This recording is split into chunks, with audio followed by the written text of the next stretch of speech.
Tiago 1,12 diz assim: feliz é o homem que persevera na provação, porque depois de aprovado, receberá a coroa da vida, que Deus prometeu aos que o amam. Igreja, olha para mim, pega isso aqui. Feliz é o homem que persevera na provação. Todos enfrentamos provações. O que define a nossa história não é se a gente vai enfrentar provações ou não. Todos enfrentamos.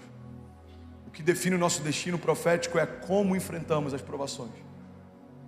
Você quer medir o nível de maturidade de alguém? Você consegue medir o número da maturidade de alguém pelo número de horas que essa pessoa fez o que não gostaria de fazer.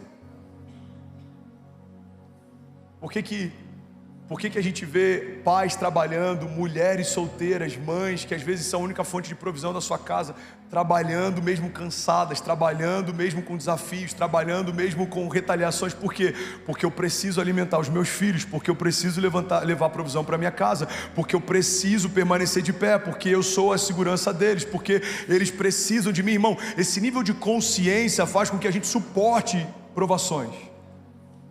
A visão, pega isso aqui em nome de Jesus, a visão é o que traz propósito à sua dor. Quando você tem uma visão clara, você suporta, Ari, a pressão de forma mais leve, porque eu sei por que eu faço o que eu faço. Hoje, por exemplo, eu tive uma crise de sinusite absurda, eu pregaria no primeiro culto, não consegui vir. Então eu tomei medicamento, eu descansei um pouco, eu tomei energético, a Kézia até fez um stories, nem sei se ela postou, eu tomando medicamento com energético. Ela falou: amor, você está tomando medicamento com energético? Eu falei: amor, na vida tudo é equilíbrio. Medicamento me abate, o energético me eleva, tá tudo certo. Agora, eu preferia descansar hoje? Talvez. Na verdade não, mas talvez. Mas o Senhor me chamou para liderar um movimento, um avivamento, uma igreja. Então eu preciso fazer o que o Senhor me chamou para fazer, se eu quero viver o que o Senhor me propôs para viver. Porque meninos fazem o que querem fazer, homens fazem o que tem que fazer. Alguém está comigo aqui? Diga amém. Aleluia. Gálatas 6,9 diz assim: e não nos cansemos de fazer o bem, pois no tempo certo colheremos, se não desanimarmos. Irmão, olha para mim, pega isso aqui em nome de Jesus.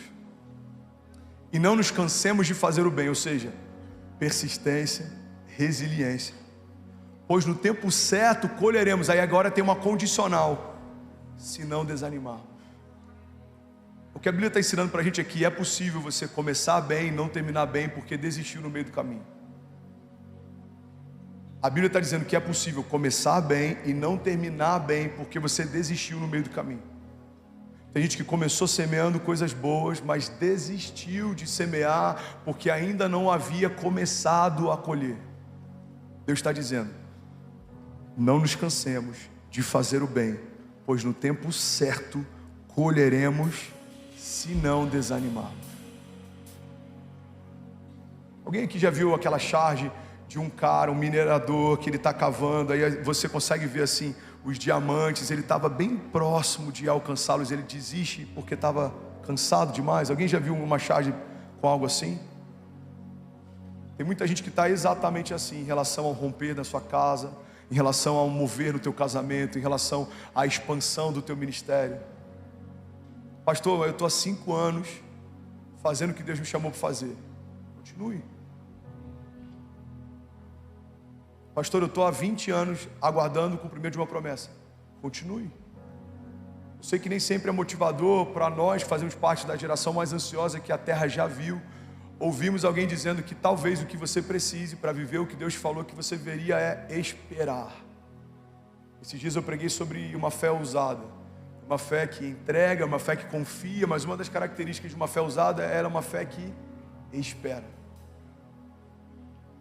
Talvez a palavra de ordem de Deus para alguém aqui é: aquietai-vos e sabei que eu sou Deus. Eu não perdi o controle, eu não menti em relação ao que eu te prometi, eu não mudei de ideia.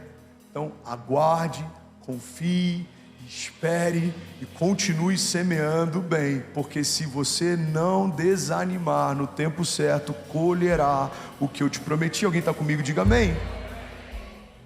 Sabe outra característica que é um desafio para a gente permanecer persistente, Lucas? Principalmente para meninos, é que meninos têm dificuldade de estabelecer alianças. Meninos têm dificuldade de estabelecer alianças. Quando a gente pega uma leitura das transições geracionais que a gente viu nas últimas décadas, a gente vê um extremo muito grande, por exemplo, entre os baby boomers e a geração Y, entre os baby boomers e os mileniais. Os baby boomers, eles fazem parte de uma geração que viram muitas revoluções sociais, culturais, econômicas. Então eles viram guerras como a Guerra do Vietnã, eles viram o Muro de Berlim ser construído, ser destruído, eles viram Fidel Castro assumir uma revolução em Cuba, depois destruir completamente Cuba por conta do socialismo e do projeto comunista. Eles viram muitas coisas acontecendo ao longo da história. Então o que os baby boomers eles fizeram? Eles se tornaram conservadores e completamente estáveis. Qual que era o conselho do seu avô, por exemplo, ou do seu pai? Pode ter uma variável aqui, mas a maior parte dos nossos avós, se fossem te aconselhar, eles diriam: tenha um bom emprego, com uma carteira assinada, compre a sua casa própria e invista na sua aposentadoria. Você precisa ter um lugar firme para trabalhar, você precisa ter um lugar seu para morar, e você precisa ter uma reserva para quando ficar velho. Porque tudo que eles viram foram instabilidades. Então, o que movia essa geração? Estabilidade. Como reflexo disso, porque todo excesso gera uma falta, as gerações que vieram depois dessa geração, elas começaram a liderar movimentos revolucionários, disruptivos, contra a cultura. Então a gente viu, por exemplo, o movimento hippie, o movimento Paz e Amor, a gente viu o ácido, LSD, a gente viu orgias acontecendo, a gente viu Woodstock, a gente viu várias coisas acontecendo por conta de uma geração que queria liberdade, porque se sentia muito oprimida pela busca de estabilidade da geração que os criou. Então o que acontece depois de uma geração muito forte, vem uma geração muito fraca? Aquele provérbio oriental que diz: homens fortes criam tempos fáceis criam homens fracos geram tempos difíceis. Então a geração que a gente tem hoje, os mileniais, geração touch, os nossos filhos, os adolescentes que a gente tem criado, liderado. Alguém está recebendo algo de Deus aqui nessa noite? Diga amém. Qual que é o desafio deles? É estabelecer alianças. Por exemplo, o meu sogro, o primeiro carro dele foi um Volkswagen, e por 30 anos ele só comprava Volkswagen. Por quê? Porque ele tinha uma aliança emocional com uma marca.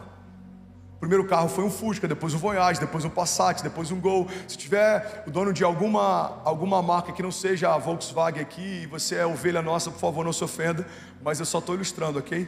Inclusive, se você quiser participar aqui do que a gente está construindo, seria incrível o dono de alguma montadora abençoar a nossa igreja. Amém? Alguém está comigo? Vocês estão achando que eu estou brincando, mas a gente não tem noção de quem está ouvindo a gente, amém? Eu sei do que eu estou falando. E aí o que acontece? Passat, qual que era o outro que ele teve? Aquele que lançou um tempo atrás, agora o Voyage. Para resumir, quando eu entro na família, a gente estava insistindo para o meu sogro aceitar a ideia de comprar um Toyota. Para ele era quase a traição de uma aliança com uma marca, porque a vida inteira eu tive uma marca. Agora, se você perguntar para a nossa geração, eu já tive mais 8 ou 9 marcas diferentes. A gente não está vinculado a uma marca. A gente quer saber qual que é o melhor custo-benefício, qual que é o melhor modelo. Só que essa desassociação com marcas é uma expressão de uma desassociação com alianças que a gente tem enfrentado em todas as frentes. Nunca vimos uma geração que trabalha tão pouco tempo em cada lugar. Por quê? Porque tudo está sempre ruim. A última empresa, o problema era o patrão, a outro problema era o ambiente, na outro problema eram os desafios, na outro problema era a meta, na outro problema era a logística, na outro problema... Talvez o problema seja que estamos tendo dificuldade de estabelecer alianças de longo prazo. Enfrentamos hoje um desafio de estabelecer alianças de forma constante. Igreja, olha para mim, isso não diz respeito só ao nosso trabalho, isso diz respeito ao nosso casamento. O número de divórcios dentro da igreja tem crescido, não tem diminuído. Por quê? Porque aceitamos como um plano B a ideia de divorciar se a gente não se adaptar no início do casamento. Aquela ideia de que a gente casa para sempre, muita gente já acha que isso é só algo figurado, folclórico ou romantizado. Se der errado, eu separo. Se eu não gostar da repreensão do pastor, eu mudo de igreja. Se eu não gostar de 3 pregações seguidas, eu saio dessa comunidade. Se eu não me adaptar muito bem ao meu novo chefe, eu mudo de emprego. Mas precisamos entender que isso pode ser uma expressão de imaturidade, porque meninos têm dificuldade de estabelecer aliança. Não dá para ser persistente se você não for maduro, e se você for maduro, você precisa aprender a estabelecer alianças. Qual que é a diferença entre uma aliança e uma conveniência? Aliança significa estamos juntos independente das circunstâncias. Conveniência significa estamos juntos até o dia que eu discordar de você. Uma conveniência significa a gente está junto enquanto a gente concorda. Uma aliança significa a gente está junto independente do que acontecer. Alguém está comigo aqui? Diga amém. Essa é a diferença fundamental entre aliança e conveniência. Porque só existe lealdade na discordância. Você não precisa, você que é voluntário aqui, guarda isso. Você não precisa ser leal ao seu pastor quando você concorda com ele. Mas você vai precisar ser leal ao seu pastor quando você discorda dele. A lealdade só existe na discordância. Você não precisa ser leal com a sua esposa quando você concorda com ela. Mas você vai precisar ser leal a ela quando você discorda dela. E é por isso que meninos não conseguem estabelecer alianças. Por quê? Porque meninos fazem o que querem fazer. Homens fazem o que precisam fazer. Alguém está comigo aqui ainda? Diga amém.